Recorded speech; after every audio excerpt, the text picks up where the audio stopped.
exponent of reality is adaptable to all situations, because truth is found adopting itself on all levels of life all the time.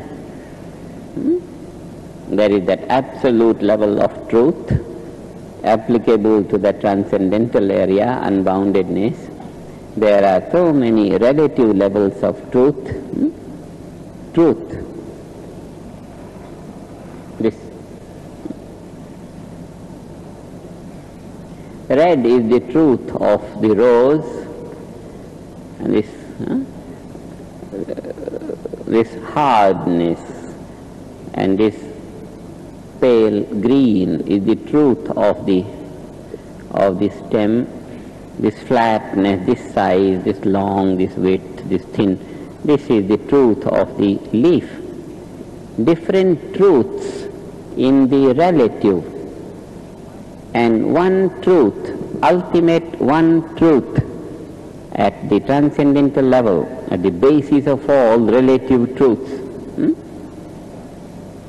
These are the different phases of the truth. The ultimate aspect of truth, absolute, non-changing, non-variable, unbounded, and variable, changing phases of relative truths.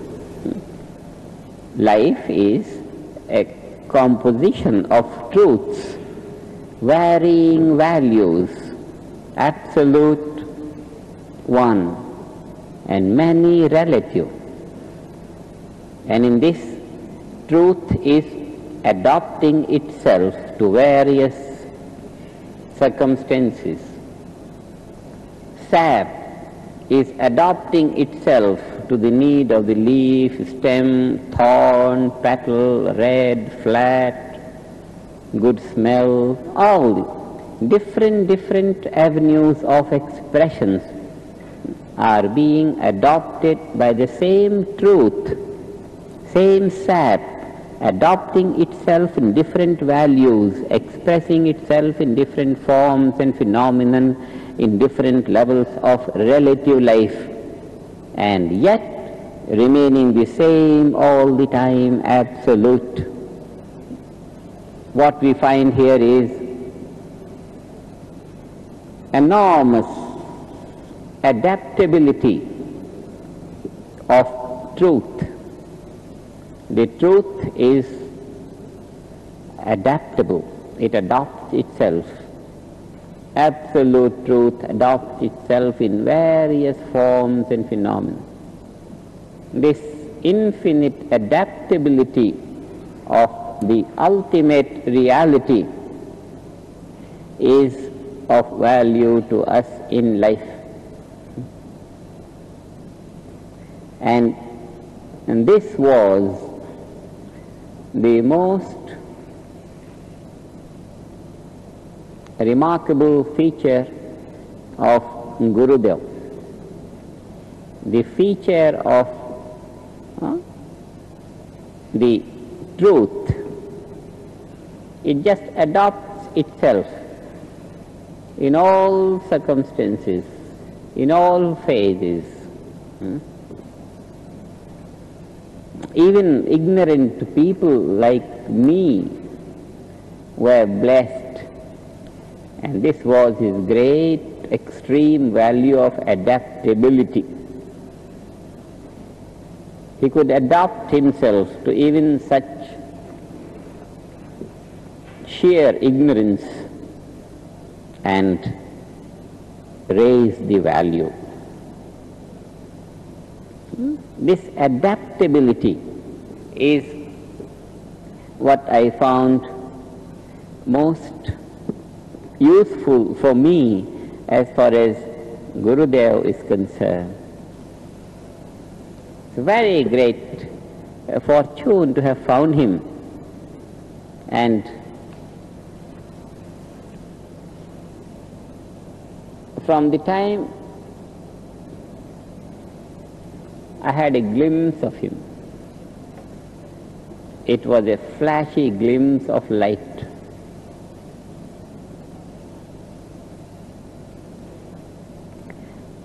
I was fond of visiting saints, and when I heard there was a saint, this was in some summer vacation, some saint has come, but it's very difficult to approach him, and he's far away, and all that. Then I made more inquiries, where is he and what. Then I found one can only see him about midnight or something, because no one is allowed to go there, and you have to go in all darkness without making noise and all kinds of things. I made some friends here and there, and just we went there, and on a small house somewhere far in the forest somewhere, there was a terrace, small terrace, and there it was all dark, absolutely dark. About 10 or 11 we arrived there, and some 1 or 2 more. And there was a brahmachari on the ground floor. He said, "How you are here, and who told you, and you are not expected to come?" And he says, "So maybe we forgot our way and we are here." And tell us something like that. And tell us about this saint, and we want to hear it. He said, don't talk, just sit quiet here. And he disappeared. He went up, and after about half an hour he came back. He said, "Follow me very quietly." He said, all right. We quietly went up. There was nothing to see, it's all dark, and somehow we felt someone was sitting on a sort of chair or something, reclining, comfortable. We sat down quietly. We found 2, 3 other men were also sitting. No one was talking, whispering. It's all dark, everything. It so happened, about maybe 15, 20 minutes passed, and it happened that far distance a car was coming, and it showed the light on the terrace, and that was the first sight of Guru-Dev. Just on the flash of the car, maybe a mile away from the car, but it just turned for a moment, and it was just enough to have a glimpse of him. And then I thought, yes, it seems the time has come. That one glimpse of a flashy light, and that was enough to take decisions. Then I came, and I said, could I not be at your service? I said, what are you doing? Some studying. Better finish your studies, and then where you will be, you will find me somewhere. All right. I could hardly finish my things.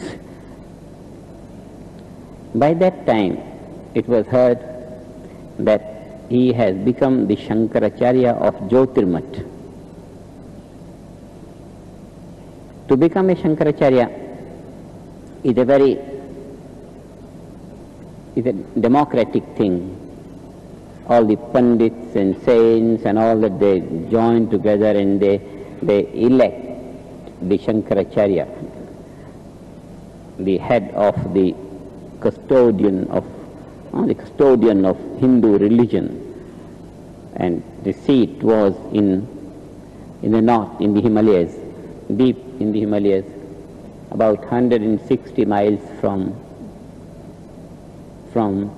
Rishikesh, from our academy.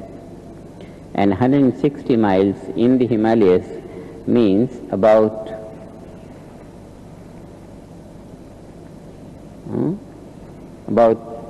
20 hours of driving.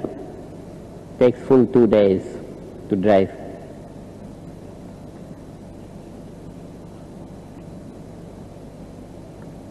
When he became Shankaracharya, he was easily accessible. And then I joined him. And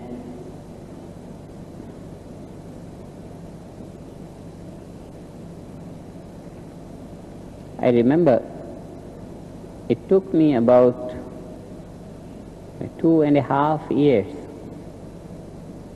to really adjust myself. Right from the beginning, I was the whole purpose was to just breathe in his breath. This was my ideal. The whole purpose was to tune myself with Guru-Dev, and that was all that I wanted to do. And fortunately it struck that the only way to do this is to adjust my feelings with his feelings. How he thinks, what he wants me to do, this or this or this, or he doesn't want me to do anything, but I want to move with his feelings. Whichever way he sees, I want to see that way. Whichever way he wants to think, whatever I want to think the same way. And it took about 2.5 years, and I thought 2.5 years were wasted. But it came out to be quite early to adjust myself with his feelings. And the method that I adopted was just to sense what he wants at what time. What he wants. I picked up activity as a means to adjust to his thought, to his feelings. Something I would do, and that action was not so important for me. The main thing was to see which way he wants me to go on that action. And whichever way I felt I was going this way, maybe I took something to do and I was halfway, and I was closely all the time watching which way he wants me to go, and I found he wants me to take a turn that way. I would immediately take a turn that way. It was in the deep functioning of my heart and mind, feeling and understanding, to just go the direction he wants me to go, this way or that way or that way or that way.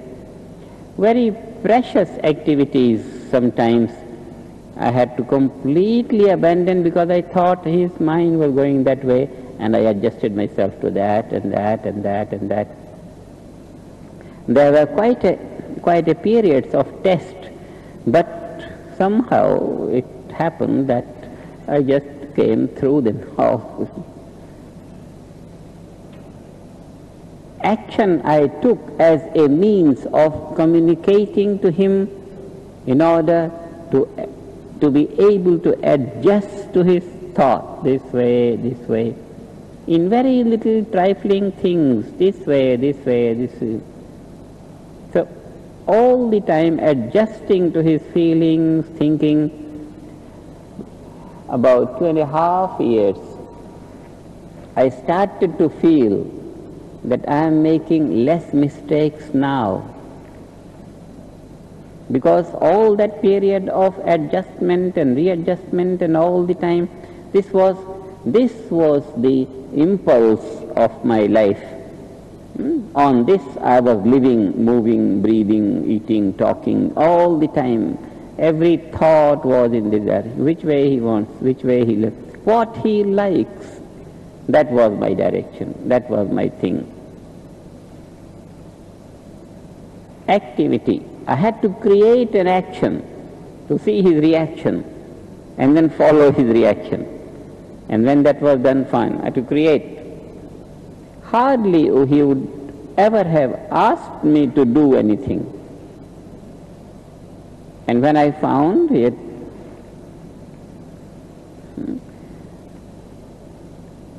right in the beginning, I joined the ashram, I came, and then I was amongst many, maybe 30, 40 brahmacharis and pandits and all that.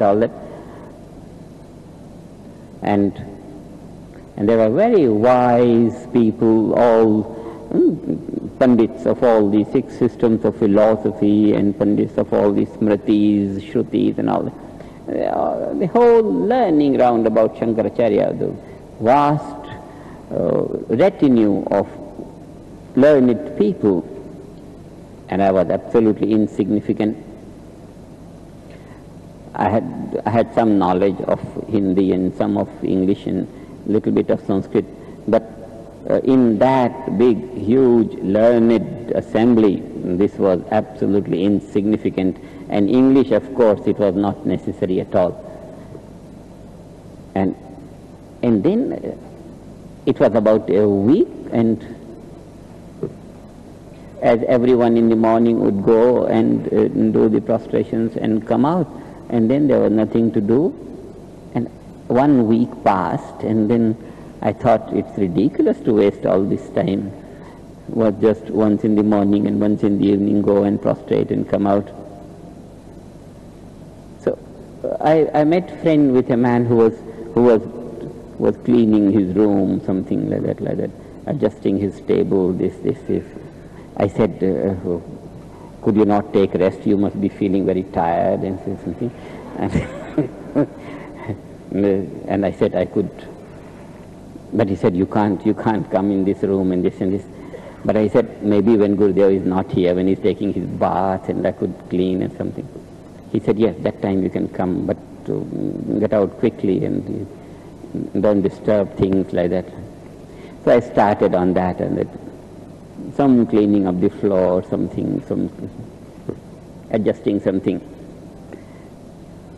It so happened that must have been very good time of my life. The Pandit, the wise man who was doing all correspondence, he had to go home for something. So he went there, and there was no one.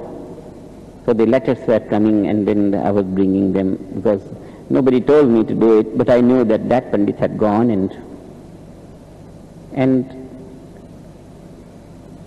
sometimes he would allow me to read out the letters to him. One letter was there. It came for his blessing from some state in India, asking that they are going to perform a big yajna, and they want the blessings of Ashaankracharya. And that letter was there, and that date was approaching. About a week was left. And that I thought was a letter very responsible for the organization to answer. And I asked Gurudev the answer of this letter, and he would just not mind it, because in his eyes just one organization doesn't mean anything. But I thought it's a very great responsibility of the organization if someone wants Ashaankracharya's blessing, then it's for the organization to reply his blessings and create a goodwill and inspire that organization. So 2-3 more days gone, and 2-3 times quietly I remembered but didn't get reply. One day I said, it's only about 4-5 days left. Shall I make a draft and read to Gurudev? And he said, what you will write? And there was the end. I took some little bit more bold step. I said, now that was the time for him to rest after lunch, and I closed the door and came out. Coming out, I said, I'll write a few lines and show to Gurudev in the evening. He would never reply. I closed the door and came out. I came out in my room and I said, now come on, I have to write an answer to this. How to write, what to do. Now supposing if I was a Shankaracharya,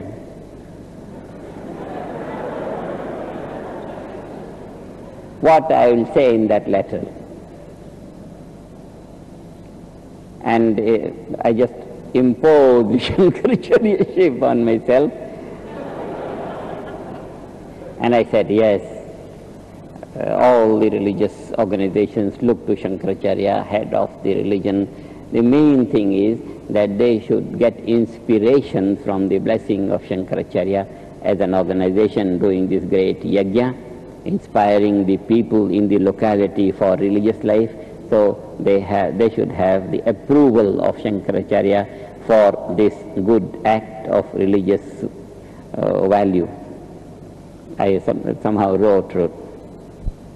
And in the evening, it was just a very short thing, because nothing very long has to go from Shankaracharya. Is a great authority on religion.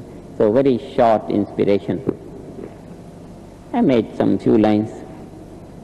In the evening, when I opened the door and I read out that thing in one simple breath quickly, and it sounded so apt, so appropriate.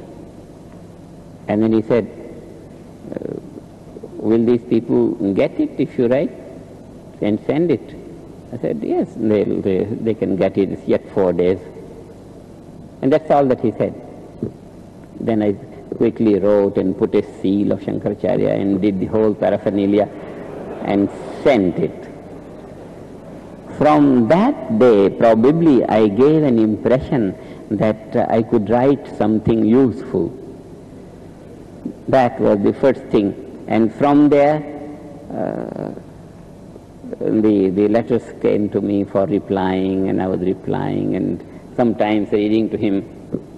And this was a means for me to look to his thoughts and look to this thing, and keep on adjusting my flow this way. And it took just about 2.5 years for my thoughts to be mainly flowing in his. How much perfectly I couldn't, there was nothing to measure, but I knew I was making very, very rare mistakes, no mistakes almost. And from there on,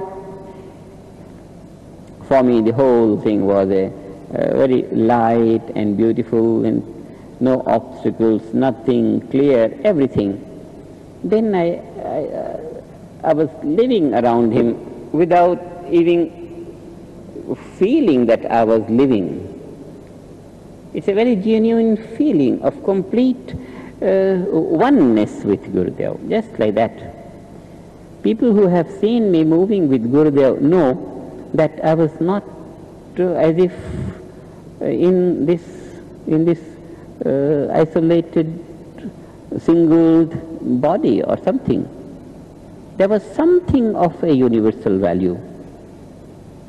And what I did from my side was just on that first glimpse of the flashy light on him, the life was surrendered. And then there was a time, then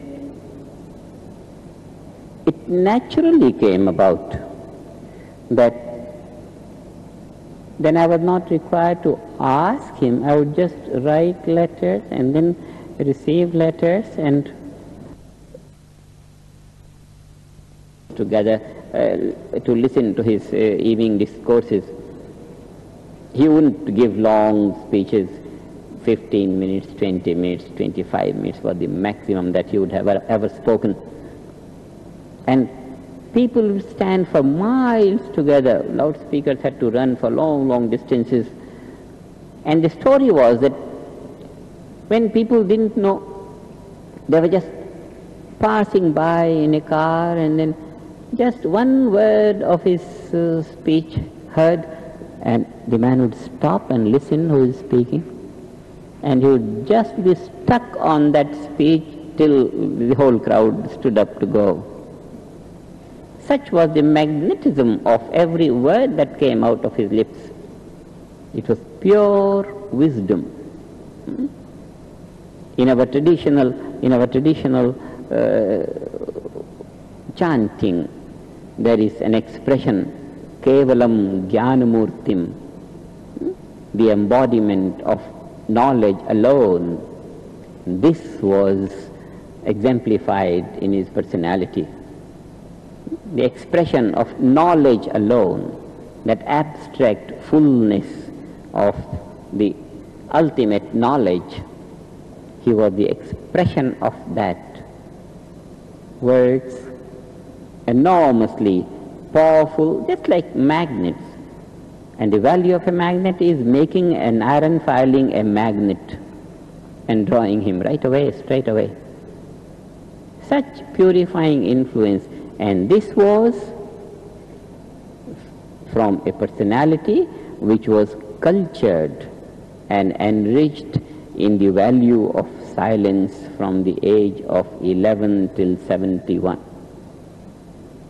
In deep forests and hidden caves where it's difficult for any human being to approach, years have been spent on such deep silences, as if nature was culturing a personality in silence which was to inspire life and religious values, human values, divine values in the world for all times to come.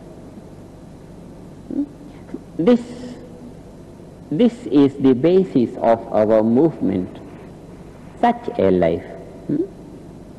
And that is the reason why the basic value of our message is in a deep silence. In a deep silence of being. We call it restful alertness. The whole philosophy, the whole message is to inspire the people to find this deep inner silence, which was at the basis of the personality of Guru-Dev. His whole life was as if structured in the value of that silence. That's why such a powerful magnetism in his personality, in his speech, in his teachings. The reality of knowledge was speaking, radiating from him, was speaking in him, was radiating from him. Just pure embodiment of knowledge. More and more one realizes as one grows in the value of life, more and more. See, the whole focus point of what we have learnt from him is life is naturally full. That fullness of life is the natural state of life. And if someone is not living that spontaneously, there is a way to do it, and that way also is most natural, most suitable to the very nature of life. Life is naturally full. And this is the message that the silence around him whispered to all the ears and inspired all the hearts and minds that gathered around him. Life is naturally full. This is the whole crest of our message. The whole movement is structured to whisper just this one single expression. Life is full. It's bliss. One is born to enjoy. Everyone should live this full life. If one is not spontaneously living it, come on, here is a way. And now, the whole teaching is springing up in the expression of our age, scientific age, science of creative intelligence. That fullness of life, which is deep silence within, is the center of creative intelligence. And a systematic study of that is enough to make a man full man. So, life is naturally full. Science of creative intelligence is coming up to reveal all the people. Life is full. There is no need to suffer. And all the implications and consequences of this message in all the different areas of life, individual and society, they are all just the, as if the rays of this sun. Life is naturally full. And this one saw on his person. This one heard in his voice. Life is naturally full. Today, which is the day of full moon, beautiful.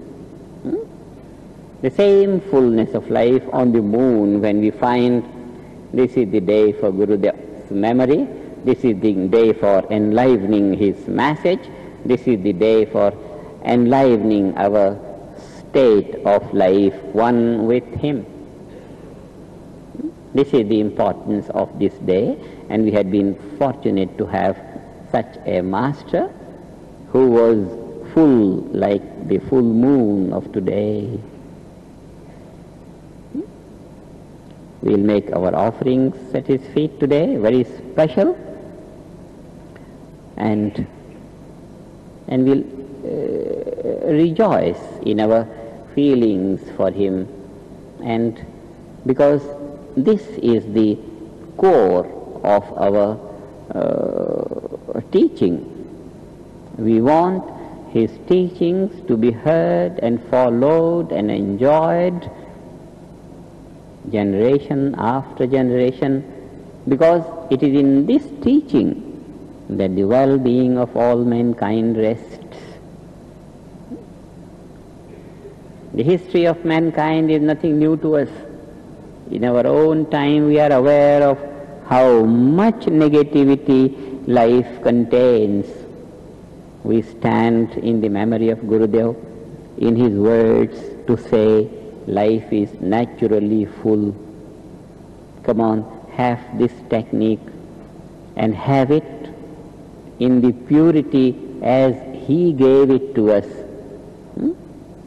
The purity of the teaching, this memory of Guru-Dev, this 2-minute performance of our heart flowing on to him by way of making some offerings. It's symbolic. It's a symbolic of that great value which will maintain the teaching pure generation after generation. Just as we say Newton's law of motion. It would have been enough to say law of motion, but then there could be many laws of motion. And when the initiator's name is attached with it, Newton's law of motion, one understands. The name attached to the principle keeps the principle pure, saves it from being polluted by many other things. This is the value of the name. This 2-minute ceremony attached to the teaching will keep the teaching pure in its value. Every teacher feels as if a mouthpiece. He represents a tradition, wants to teach in the value he has received the teaching, because the process being natural, it's so delicate, it could be spoiled by the slightest modification in anything. And that is why before we teach, we hold ourselves fully in tune with his spirit. Spirit doesn't mean spirit with all that he is, the embodiment of full life. And then we place ourselves in that capacity, start teaching the man. Every word that goes out of our lips at the time of initiation has a magic influence. And that is why we don't speak very much, a few words. And that takes care of the whole start of the teaching, right start. So all our teaching is centered in that style which will keep it pure.